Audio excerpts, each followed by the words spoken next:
Hi, I'm Mark Buchanan. I'm the author of the book Hidden in Plain Sight, The Secret of More.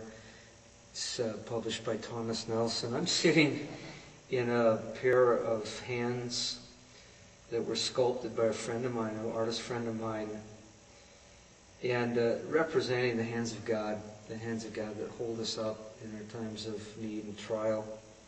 That Peter talks about, you humble yourself under the mighty hand of God. In due time, He'll lift you up. And my artist friend that did this has a story of just a tragedy he went through where he experienced this uplifting presence of God.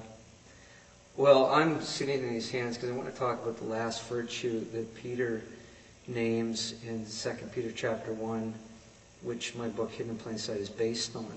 7 things he says that every Christian who wants to have maturity ought to be adding to their life on an ongoing basis. Very last quality that he talks about is love, or agape. That's a crowning virtue that we want more and more in our life. And in the book I talk about, if we've heard this word before, we probably know agape is unconditional love. That it's this love given without condition. There's no if-then clause. But I talk about it being also unprovoked love. It's this love that's given not in response to something lovely in the one loved.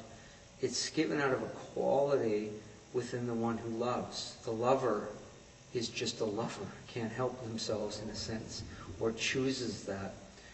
And the 3 areas I discuss where we need this love exceptionally is with the least of these, with the most of these, and with the worst of these. Or in other words, with losers, with winners, and with enemies.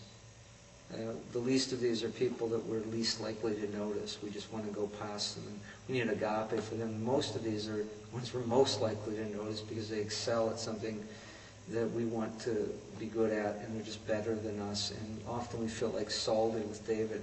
I want to throw a spear at that. Well, we need agape. And then the worst of these are our enemies, people that we notice because we despise them, or that's our temptation. And Jesus said to his followers, what credit is it to you if you love people who love you back, your friends, your neighbors, your family? You have to love your enemies. Well, you need God for that. You need agape. The only way you can grow in this is to realize this is the love you receive from God. This is the hand that lifted you up. This agape love took you. You weren't the most of these toward Him, but the least of these and the worst of these. You were the thing undeserving of God's love and an enemy of God. That's what I was. And nevertheless, agape love came our way.